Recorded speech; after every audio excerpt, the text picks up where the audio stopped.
nibyo ntabwo bikiri inkuru.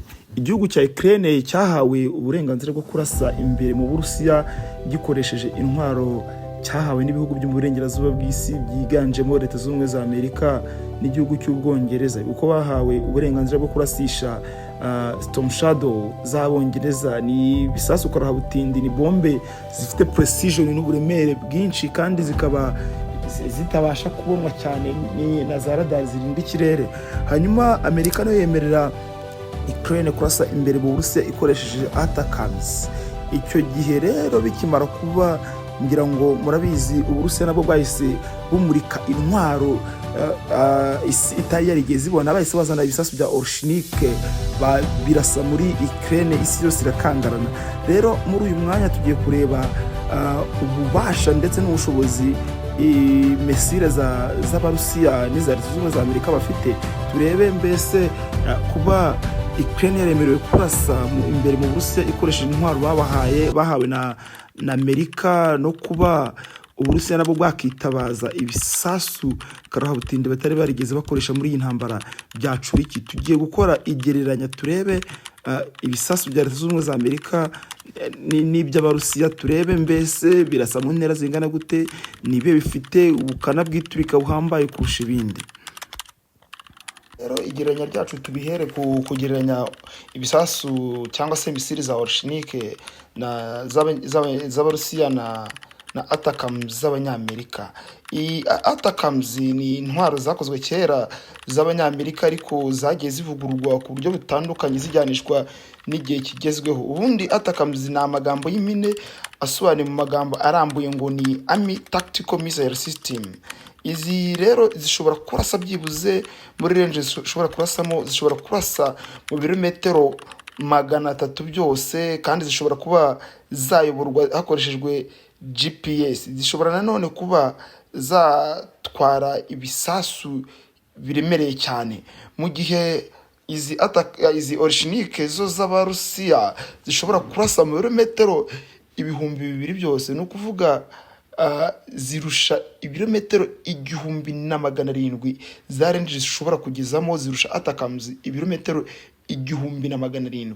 ni ukuvuga zikubye hafi inshuro 7 zose mu bushobozi bwaho zishobora kurasa, mu gihe nazo zishobora kuba guided cyangwa se zishobora kuyoborwa zikatwara ndetse ibisasu harimo n'ibisasu kirimbuzi. Izi urumva ATACMS na Orshnik ziri hejuru cyane. Ikindi nanone wamenya kuri ibi bisasu, ATACMS itwara bombe imwe, itwara igisasu kimwe, mu gihe Orshnik yo ishobora gutwara ibisasu 7. ni ukuvuga ngo ishobora kurasa ahantu 7 icyarimwe igihe babohereje misile imwe, ikaba yakigabanyirizamo mu nzira bakaba babombarida umujyi umwe, mu gihe at the same time babombarida uwundi, mu gihe ATACMS yo irasa kuri point imwe misile yaho yoherejweho.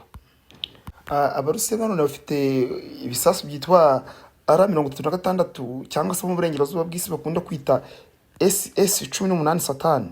Ni long range intercontinental ballistic missile y'Abarusiya ishobora kurasa muri kilometero 16,000, mu gihe Abanyamerika bafite izo bita RGM-30F Minuteman III, yo ishobora kurasa mu birometero 11,165, kandi Abanyamerika bakagira RGM-30AB Minuteman I ishobora kurasa mu birometero 10,000, bakagira n'indi bita RGM-118 Peacekeeper ishobora kurasa mu birometero 14,000, bakagira niyo bita Titan 2 S-68B RGM-25C yo ishobora kurasa nayo mu birometero 16,000. kandi izi z'Abanyamerika zitwa RGM-30G Minuteman III ni ballistic missile zishobora kugira umuvuduko w'ibirometero 24 ku isaha. Urumva ziriruka cyane, kandi nazo zikaba zidakundwa kubona na radari. Bakagira nizo bita 47 M2 Kenzari Hypersonic Air Launch Ballistic missile izi zo ni iz'Abarusiya. Turebeye nanone ku buryo burinda ikirere bw'ibihugu byombi hagati y'Uburusiya na Leta Zunze Ubumwe za Amerika, Abanyamerika bafite uburyo bita THAAD ni uburyo burinda ikirere bushobora guhanura misile iri ku birometero 200 ndetse bukaba bwahanura misile igendera ku muvuduko w'ibirometero 3000 mu isaha.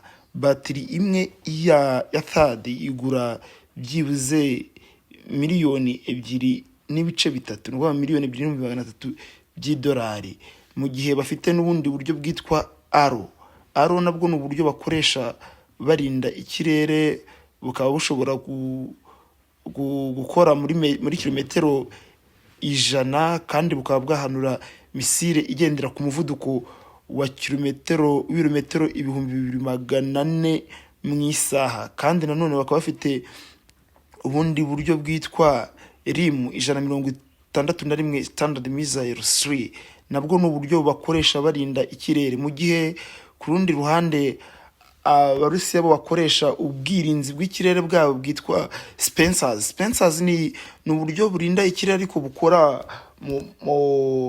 muri range ntoya, kuko bushobora gukora byibuze mu birometero 20 bwaho Spencer yabiteretse.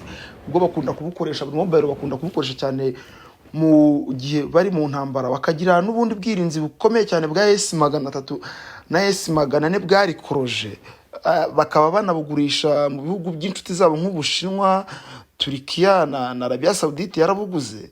Niyo comparison dushobora kubakorera cyane ku byerekeranye na misile n'ubwirinzi bw'ikirere hagati ya Leta Zunze Ubumwe za Amerika n'Uburusiya aho bigeze ahangaha.